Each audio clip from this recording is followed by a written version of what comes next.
Hola, ¿qué tal amigos de Trip Show TV? Aquí estamos en una editorial para hablar del fracaso de Cruz Azul, que ha quedado eliminado de la liguilla.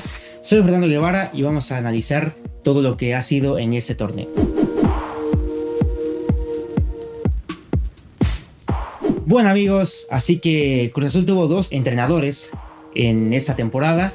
Uno de ellos fue Raúl Gutiérrez, que terminó siendo echado por la directiva. Trajeron a Ricardo Ferretti, donde tuvo alrededor de un poco más de 10 partidos para solventar la situación. Habíamos grabado una editorial cuando asume Ricardo Ferretti en la dirección técnica de Cruz Azul, que en definitiva lo que pasaba era que el equipo había perdido, el equipo campeón que salió en 2021, había perdido mediocampistas que llegaran al área, y evidentemente todo esto se transformó en volantes que llegaran o jugadores velocistas por fuera, caso Antuna, caso Tabó, muchos delanteros que una misma similitud, Estrada, Carneiro, sobre todo ellos dos, demasiada altura para ser un delantero mucho más movedizo. Lotti es el que más, pero tampoco pudo rendir en definitiva.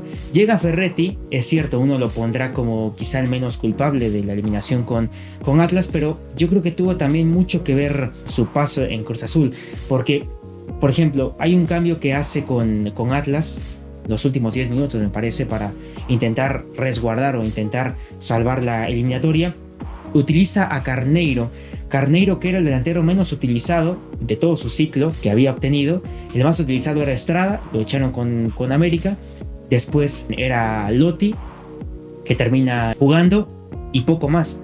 E incluso Morales entraba más que Carneiro. Y cuando viene esta ya tirar patadas de ahogado, viene Carneiro a intentar salvar el ciclo de Ferretti. Es decir, hay también ciertas cosas que dices, ok, sí, Ferretti no tuvo mucho la responsabilidad de la eliminación, pero hay decisiones que dices, ¿por qué vas a meter a un delantero o a un jugador que nunca lo pusiste, que siempre estuvo en la vara final, para que te rescate en los últimos minutos? E incluso Ferretti, cuando llegó, opta por ser línea de 4, y cuando viene la seguidilla de América, Chivas, León, Pachuca, esa seguidilla de muy buenos equipos que estaban en la parte alta de la tabla, opta por la línea de 5, regresar a lo que había hecho Gutiérrez.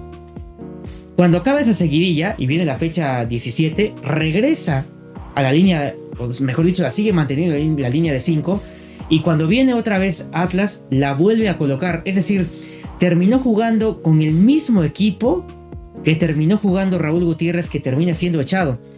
Esas dos decisiones son puras del entrenador. Que venga un entrenador nuevo a más o menos equilibrar el equipo, como lo había hecho ya anteriormente, es cierto, con rivales de menos jerarquía, pero en definitiva lo había acomodado.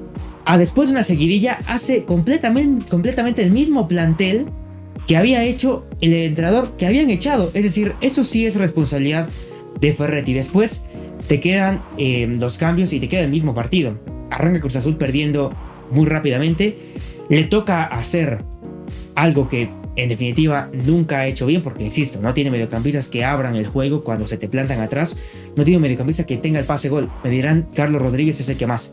Sí, pero Rodríguez es más de gestación. Es como el propio Fidalgo, que llegan a una zona en los que ellos ya no te pueden dar el pase final, o que llegan al área de sorpresa para definir una situación.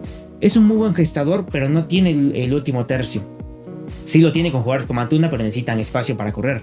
Cosa que cuando te pone abajo en el marcador, allí Atlas se acomoda y lanza a contragolpe. Terminó, insisto, jugando en ese partido final, igual que Raúl Gutiérrez. Termina otra vez no dando vuelta a un resultado. Incluso en la transmisión creo que era Esparza Otero, el hombre que cubre Cruz Azul para TUDN, que decía o daba un dato que de 10 partidos que Cruz Azul, o de 11 partidos que Cruz Azul empezó perdiendo, no pudo dar la vuelta. Cuando pasa algo muy a menudo podemos hablar de cualquier cosa excepto de mala fortuna. Y aquí, si se repite por 10 partidos que vas perdiendo, y esto ya había pasado con el ciclo Reynoso, que vas perdiendo y que no le puedes dar vuelta al resultado, es porque en definitiva te falta criterio y te falta sobre todo cierta creatividad de tus jugadores que no posees. Un jugador, insisto, en la mitad de la cancha que tenga dribbling y pase gol. Esa es la gran macana, diría, de Cruz Azul. el no obtener jugadores como eso. Después, bueno, ya termina el campeonato, evidentemente es un fracaso del equipo. Lo mínimo era, creo que me parece, llegar a la liguilla por cómo era confeccionado el plantel. Vienen ahora el libro de pases en donde se habla de Salcedo, buscar un delantero y, bueno, Salcedo un central y buscar a un delantero como prioridades que según se manejan en la Noria. Yo insisto, si les vengo hablando de cuando asumió Ferretti, que al equipo le faltan esos mediocampistas, me parece que esa debe ser la prioridad, más allá del delantero y más allá del central, que a lo que se dice en la información de la gente que cubre Cruz Azul es que Ferretti pidió a Salcedo, a este central mexicano que está jugando en Juárez, que había tirado en algún momento información David Medrano, que era el mejor central pagado de toda la liga, no hay central mejor pagado que Salcedo, y ahora le van a traer a Cruz Azul. Un jugador que cuando regresó a México con Tigres tampoco se adueñó de puesto, y también en selección se tardó mucho Martino en sacarlo de allí. Insisto, si los refuerzos van a ser Salcedo y un delantero y se van a olvidar de la parte media del campo, me parece que va a seguir jugando igual Cruz Azul y no va a tener ninguna posibilidad, salvo que, a pesar de que venga Quiñones, es decir, sí te podrá cambiar o te podrá hacer un equipo más peligroso, sobre todo a nivel individual, pero después de ahí a que tengas más llegada para esos delanteros, no me parece.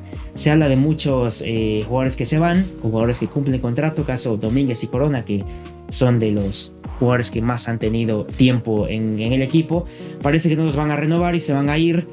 Se habla también del caso Shaggy Martínez, Carneiro también que se va, Morales que también parece que se va, que se quedan Lotti, Antuna y demás cuestiones. Una limpia que evidentemente Ferretti firma, y esto fue información de él mismo que da en Fútbol Picante en el programa de ESPN, él firma por solamente diciembre, es decir, solamente un año, cosa que se había manejado de 3 años, firma solamente por un año. Si tú haces una limpia, eliminas a 10 o 11 jugadores del plantel y tienes que traer más o menos 7, 8, y traer 7 a 8 de un jalón como para que el equipo se confeccione, a mí no me parece una cuestión más o menos sana. Pero bueno, en definitiva, termina siendo todo esto un caso, ¿no? Se habla de que también el tema de dinero no va a ser puesto, no va a ser colocado para Quiñones, que se había optado para él. Insisto, se van a hablar de refuerzos en este libro de pases, pero bueno, a final de cuentas yo me mantengo con que el equipo tendría que optar por una serie de mediocampistas que le den otro dinamismo al equipo, que no sea tan pausado como lo ha sido desde el equipo campeón, cuando después de ese semestre que termina siendo eliminado, me parece que por Monterrey, si mal no recuerdo, en esa liguilla con Reynoso, termina echado Reynoso y 1000 jugadores con él, termina siendo. Y otra cosa que me faltaba era que Velázquez, este directivo de Cruz Azul que termina tomando el cargo de Billy Álvarez, que sigue hasta el momento prófugo de la justicia, que también viene el Conejo Pérez como director deportivo. Si Velázquez, y esto sí va en un caso puntual, si Velázquez no pudo poner el dinero para que se quedara Rodríguez, porque en definitiva Jonathan Rodríguez, el hombre que le dio el campeonato a Cruz Azul, no pudo poner el dinero para que se quedara en un tema de contrato puro, de sueldo, yo creo que difícilmente la va a poner con Quiñones. E incluso si dice que la gente de Cruz Azul y muchos periodistas que tienen información de ese equipo dicen, no, es que Quiñones es muy caro, que habían puesto 15 millones por Doria y por Quiñones. Está bien, si tú no quisiste o no pudiste poner el dinero con un jugador que ya tenías siendo figura y que te dio el campeonato, entonces después no te queda decir, ahora tengo que gastar mucho más. Y sí, tienes que gastar mucho más porque en definitiva no pudiste poner el dinero con una de tus figuras. Así que esto va a ser el gran dilema de Cruz Azul, a ver cómo se puede optar a lo largo del campeonato. Pero bueno, esta ha sido una editorial sobre el fracaso que ha sido Cruz Azul en esta temporada. Una editorial más sobre este equipo. Vamos a tener, por supuesto, más editoriales. Rich Morrison, que estuvo siempre en los controles. Esto es Trip Show TV en editoriales. Soy Fernando Guevara y nos vemos en la próxima. Chao.